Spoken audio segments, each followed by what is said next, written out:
বিএনপির আমাদের নেতা, অনেক নেতারা আবার অনলাইনে দেখলাম হাসাহাসি করছে যে আমাদের একটা উপজেলার বা থানা যে কর্মী সমর্থক আছে, এনসিপির পুরা বাংলাদেশে সেই কর্মী সমর্থন নাই। খুব ভালো কথা, এই কর্মী সমর্থক গুলো কোথায় ছিল 5ই আগস্ট 2024-এর আগে? এখন বলেন, মুখটা বন্ধ কেন?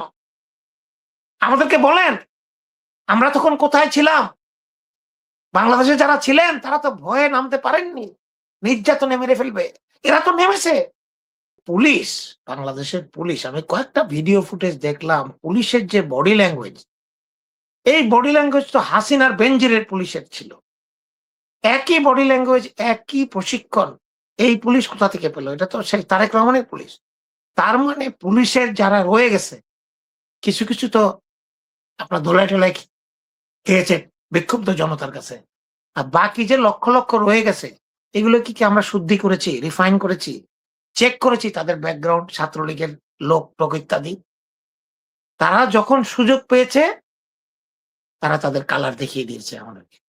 এবং আনফরচুনেটলি ইন্টারনেটের যুগে সবার হাতে হাতে ক্যামেরা, সবার হাতে হাতে টেলিফোন, ইন্টারনেট, এটা ছড়িয়ে পড়ে। অবিলম্বে পুলিশের মধ্যে যারা এই কাজগুলো অতি উৎসাহী করেছে, আমি তারেক রহমান সরকারকে অনুরোধ করবো, আপনারা খুশি হওয়ার কোনো কারণ নাই, এত খুশি হয়েন না, বুঝতে পেরেছেন? এত খুশি হয়েন না, এরকম খুশি হাসিনা হতো, আত্মসন্তুষ্টি। পুলিশ দিয়ে যে আজকে যে আপনারা স্টপ করালেন, আমি দুইটা বিষয় এখানে বলবো। একটা হলো যে পুলিশ বারবার 144 ধারা জারি করেছে, কারণ এনসিপির যেখানে যেখানে তারা সমাবেশ করবে, পথযাত্রা স্টপ করবে, বিএনপির ছাত্র দল বা ওই স্থানীয় গাউসের হবিগঞ্জের তার লোকরাও সেখানে নাকি ঘোষণা করেছে। এই পরিস্থিতিতে পুলিশ 144 ধারা জারি করে, যেখানে 5 জনের বেশি একসাথে থাকতে পারে না।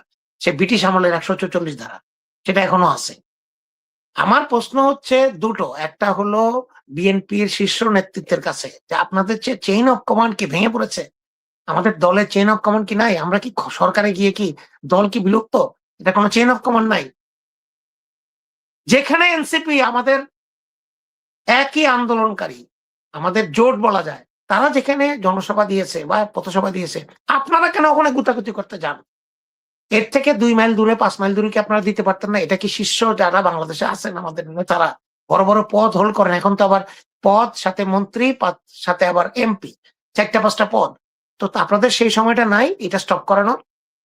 আর যদি স্টপ করতে না পারে, তাহলে পুলিশ যে আইনগত ব্যবস্থাটা নিল, তারা যে দাঁড়িয়ে দাঁড়িয়ে দেখলো যে এনসিপির মতো একটা ছোট দল, তার সমর্থন নাই, এবং এতে আবার বিএনপির আমাদের নেতা, অনেক নেতারা আবার অনলাইনে দেখলাম হাসাহাসি করছে যে আমাদের একটা উপজেলার বা থানা যে কর্মী সমর্থক আছে, এনসিপির পুরা বাংলাদেশে সেই কর্মী সমর্থন নাই। খুব ভালো কথা, এই কর্মী সমর্থক গুলো কোথায় ছিল 5ই আগস্ট 2024-এর আগে? এখন বলেন, মুখটা বন্ধ কেন? আমাদেরকে বলেন আমরা তখন কোথায় ছিলাম। বাংলাদেশে যারা ছিলেন তারা তো ভয়ে নামতে পারেননি, নির্যাতনে মেরে ফেলবে, এরা তো নেমেছে, এরা তো তখনও নেমেছে, এখনো নামছে। আমি আবার তাদেরকে নিন্দা করছি, তারা যদি কোনো নেতাকে ব্যক্তিগতভাবে, একজনে বললেন সিলেটের একজন নেতা যে আমাদের নেতাকে যদি অপমান করে আমরা কি তাকিয়ে তাকিয়ে দেখবো?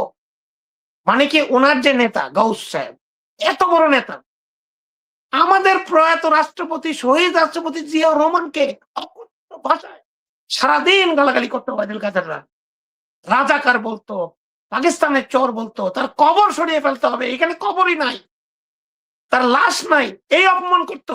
কোনোদিন তো শুনিনি নীলুফার মনিরা, যারা গৌসরা, যারা লন্ডনে বসে বসে, তখন লন্ডনে বসে খানা দানা করতেন, তারা তো কোনোদিন প্রতিবাদ করেননি। আমাদের রাষ্ট্রপতি জিয়াউর রহমান এবং খালেদা জিয়া আমাদেরকে সহমর্মিতা এবং সহ্য ক্ষমতা শিখিয়ে গেছেন। বেগম খালেদা জিয়া আমৃত্যু কখনো শেখ হাসিনা, শেখ মুজিব ইত্যাদির নামে একটা শব্দ বলেননি। এত অত্যাচারের পরেও ওনাকে বিষ দিয়ে মেরে ফেলার অবস্থা নিয়ে গেছে, তাও বলেনি উনি। এটা হলো ফ্যামিলি শিক্ষা, এটা হলো শিষ্টাচার, এটা হলো দলীয় শৃঙ্খলা, দলীয় ভদ্রতা। এখানে আওয়ামী লীগের সাথে বিএনপির পার্থক্য। আমরা যদি বিএনপি করে থাকি, জামাত ইসলামী আমার বড় শত্রু কোন দিন হলো ভাই? কবে থেকে হলো? আমি তো আমাকে ১০০টা ভিডিও দেখাতে পারবো এবং খালেদা জিয়া বলেছেন, প্রত্যেকটা নেতার নাম ধরে, ধরে বলেছেন। মতিউর রহমান নিজামী, দেলোয়ার হোসেন সাঈদী, আপনার যারা প্রত্যেকটা বড়, বড় যাদের ফাঁসি হয়েছে, মিথ্যা প্রচারণা দিয়ে ফাঁসি হয়েছে। ফাঁসি দিতে হয় না এগুলা একটাও। তখন তো কোনদিন আমি শুনিনি এগুলি। আজকে যারা আপনার জামাত ইসলামী ৭১, ৭১, ৭১, ৭১ করেন, তখন তো আপনাদের ৭১ বলে তো আপনাদেরকে বুকে টেনে নেয়নি। আপনাদেরকে তো রাস্তায়, রাস্তায় দৌড়ে বেড়ে গেছে। কারণ আপনারা তাদের সাথে জমা খরচ দিয়ে ব্যবসা-বাণিজ্য করেছেন। হাজার, হাজার কোটি টাকার মালিক হয়েছেন। এই যে ঋণ খেলাপির কথা একজন বললেন, এক দর্শক বললেন, সত্যি কথা। বিএনপির এমপি আছে এমন এমপি ১৮০০ কোটি, ২০০০ কোটি, ৩০০, ৫০০ কোটি। ভাই ১ কোটিতে কয়টা শূন্য আমি নিজে জানি না। আমি এখন বললে গুণে বলতে হবে আমাকে। আমি জানি না আপনারা জানেন কিনা। ১৮০০ কোটি টাকা, ২০০০ কোটি টাকা, ১৫০০ কোটি টাকা। কিভাবে ঋণ নিয়ে ঋণ খেলাপি? ঋণটা পাইল কিভাবে? শেখ হাসিনার পারমিশন ছাড়া। শেখ হাসিনার আমলে জেলে থেকে এই ঋণ নিতে পারে। তাহলে তো ভাই এরা তো ভাই জেলে থাকলে ভালো, হাসিনা না থাকলে আরো ভালো। এখন হাসিনা থাকলে তার অবস্থা ভালো। এখন আরো খারাপ, কারণ তারেক রহমান দুর্নীতি করতে দেবে না। তো তারা কেন চাবে বেগম খালেদা জিয়া থাকুক? তারা কেন চাবে জিয়া পরিবার থাকুক? এগুলো তো আসলে এখন আমরা বলি যে মনে হয় যেন দলের একটু ইয়ে হয়, কিন্তু উপায় নাই কোনো। আপনারা বাংলাদেশের গণতন্ত্রের সঙ্গী যারা আছে তাদেরকে দল ছোট, দল বড় দিয়ে বিবেচনা করা যাবে না। তারা নতুন প্রজন্মের আমাদের কাছে নতুন প্রজন্মের প্রতিনিধিত্ব করে। তাদেরকে সম্মান করতে হবে এবং তাদেরকে শেখাতে হবে। এভাবে কথা বলতে হয় না। আপনারা যদি না শেখান, তাদেরকে আঘাত করেন, তাহলে বাংলাদেশের সাধারণ জনগণ আমাদেরকে ধিক্কার দেবে। এবং পুলিশের কথাটা তো বললামই। প্রশাসনও সেম অবস্থা। সব জায়গাতে আওয়ামী লীগের লোক বসে আছে। এবং তারা সুযোগ পেলেই এদেরকে পেটাবে, এদেরকে মারবে। দোষও পড়বে আপনার উপরে। যা কিছু করবে দোষ পড়বে তারেক রহমানের। এটাই বাংলাদেশের। যা কিছু হতো দোষ সব শেখ হাসিনার। শেখ হাসিনার লোকরা করতো, শেখ হাসিনার দোষ হতো। 90% জিনিসই শেখ হাসিনা বলে দিয়েছে যে জানেও না। তার দোষ হতো এবং সেই বিদেশে পালিয়ে গেছে। তো তারেক রহমানের কি আমরা সেই পরিণতি চাই? আমরা চাই না। উনি যেটা করতে চান, উনার কথা পরিষ্কার। উনাকে হাতকে শক্তিশালী করেন। নিজেদের মধ্যে হানাহানি মারামারি করে বাহাদুরি দেখিয়ে আজকে এনসিপির গাড়ি ভেঙে খুব বাহাদুর। আওয়ামী লীগের সময় তো গাড়ি-টাড়ি ভাঙতে পারেননি। কিচ্ছু করেননি। শেখ হাসিনার গাড়ি ভরে কোনদিন হামলা করতে পেরেছে বিএনপি? জীবনে। বিক্ষুব্ধ প্রবণতা ওরা তো করেছে। ২০১৫ সালে তো খালেদা জিয়াকে মেরে ফেলতো কারণ বাজারে। ভিডিও ফুটেজ আমার কাছে আছে। আমাদের এসএসএফ এর যারা আর্মির সদস্য ছিল, সিএসএফ চেয়ারপারসন সিকিউরিটি ফোর্সের কয়েকজনের রক্তাক্ত ছবি দেখলে আপনি বলবেন যে এটা কোথাকার ছবি ভাই, কোন যুদ্ধের ছবি?